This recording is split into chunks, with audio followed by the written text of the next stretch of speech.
Hola, ¿qué tal? Mi nombre es Joyris y el día de hoy les estaré hablando sobre el tema neuropsicología de la atención.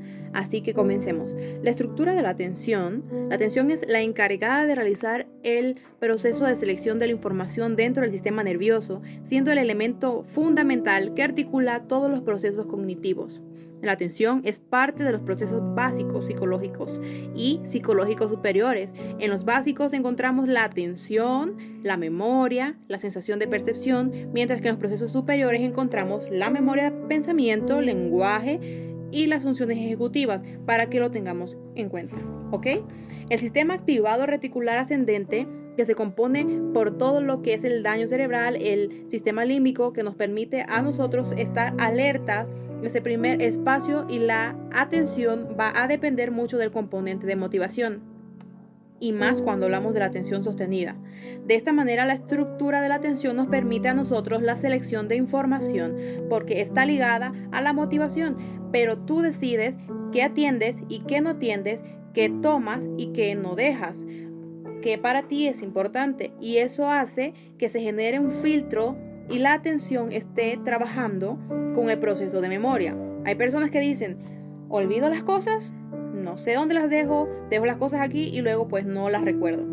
Pero muchas veces no son fallas atencionales, sino son fallas de memoria.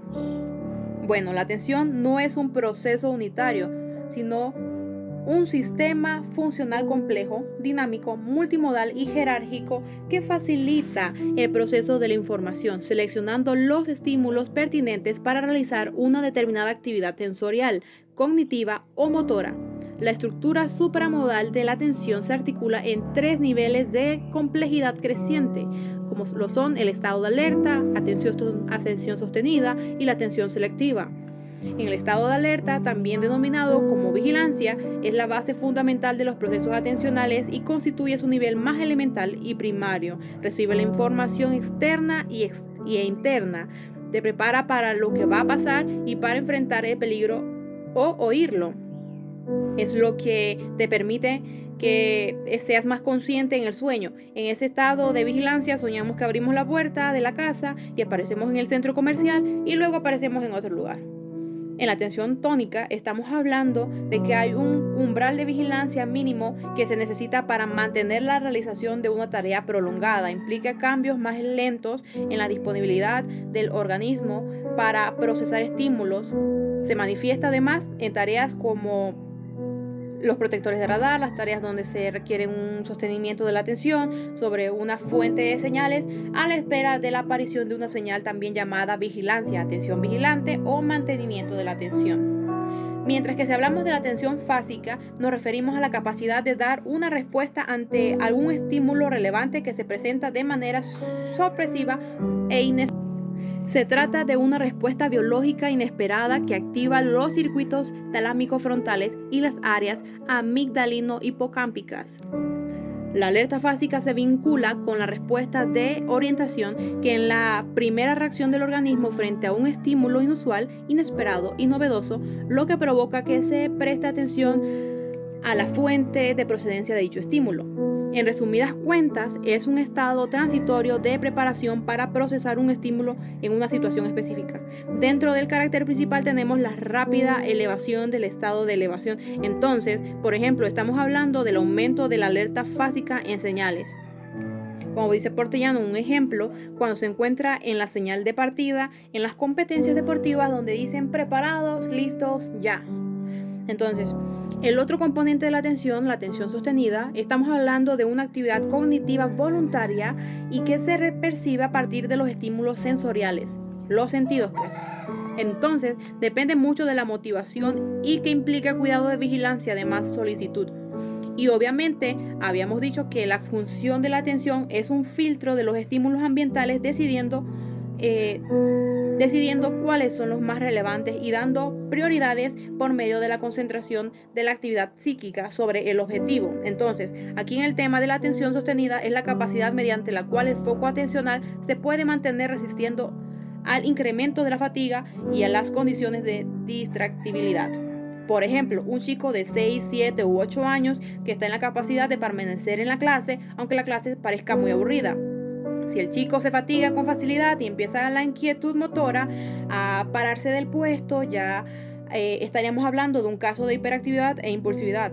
Diferente cuando un chico de la misma edad se queda en su puesto, pero molesta al compañero de frente, cualquier cosa que hagan los compañeros lo distrae, donde estaríamos hablando de un fallo en el predominio de la atención. ¿Ok?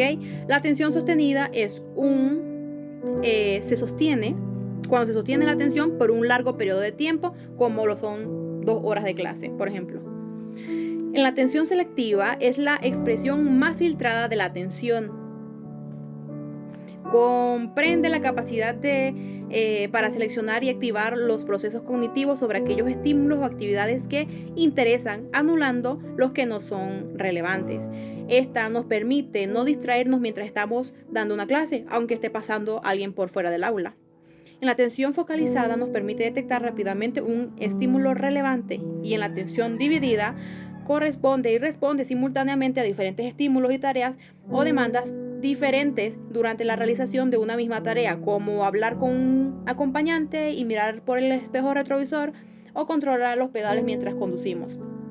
En la modalidad atencional excluyente, un ejemplo es la realización de tareas de inhibición tipo Stroop, consistentes en no leer el nombre de la palabra, sino el color con el que está escrita.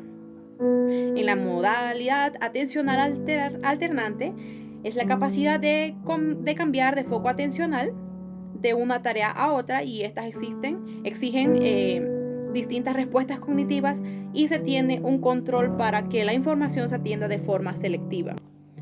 En la neurociencia y en la psicología cognitiva podemos mencionar varios modelos de atención, como lo son el modelo de Broadbent, donde se explica que como existe una imposibilidad de procesar todas las informaciones que se reciben, es necesaria la existencia de filtros atencionales para seleccionar la parte apropiada de la información recibida que se necesite, excluyendo la restante. En el modelo de Norman y de Schelling habla de que las tareas rutinarias se realizan de modo automático sin aparente necesidad que exista un control consciente, como sucede, por ejemplo, en la conducción de nuestro vehículo habitual.